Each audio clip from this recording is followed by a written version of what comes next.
बिस्मिल्लाहिर्रहमानिर्रहीम। अस्सलातु वस्सलामु अलैका या रसूल अल्लाह वाला आलिका व सहाबिका या हबीब अल्लाह। अस्सलामु अलैकुम मुअज़्ज़ज़ नाज़रीन व सामीईन। आज की वीडियो का अनवान है रूहानी तरबियत के लिए एक सालक के लिए ज़रूरी आदाब कौन से हैं। उम्मीद करूँगा कि ये मालूमात आपके इल्म में इजाफ़ा फरमाएगी और आप इस वीडियो को शेयर करेंगे, चैनल को सब्सक्राइब करेंगे ताकि दूसरे लोग भी इस मालूमात से मुस्तफ़ीद हो सकें। बढ़ते हैं वीडियो की जानिब। प्यारे दोस्तों, तसव्वुफ़ सरासर अदब का नाम है। बग़ैर अदब के इस राह में कुछ नहीं मिलता। जो सालिक अदब से महरूम रहता है वो मुकाम क़ुर्ब से दूर और मुकाम कबूलियत से महरूम कर दिया जाता है।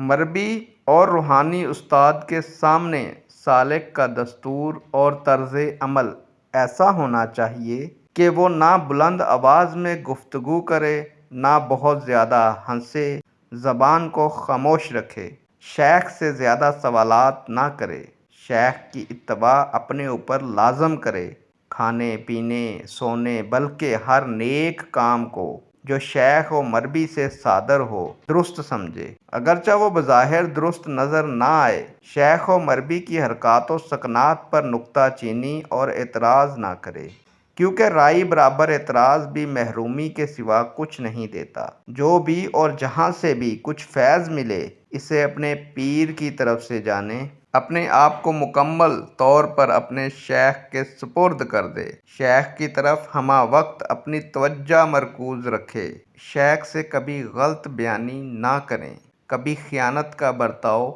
ना करें, चलने बोलने खाने गर्ज हर काम में शेख से पहल ना करे, कभी अपने शेख की तरफ पाँव फैलाकर ना बैठे, कभी अपनी पुश्त ना करे, शेख की मौजूदगी में दूसरी इबादत में मशगूल ना हो बल्कि तसव्वुर शेख में गुम रहे और इनकी ज़ियारत से दिलो निगाह को महफूज करे।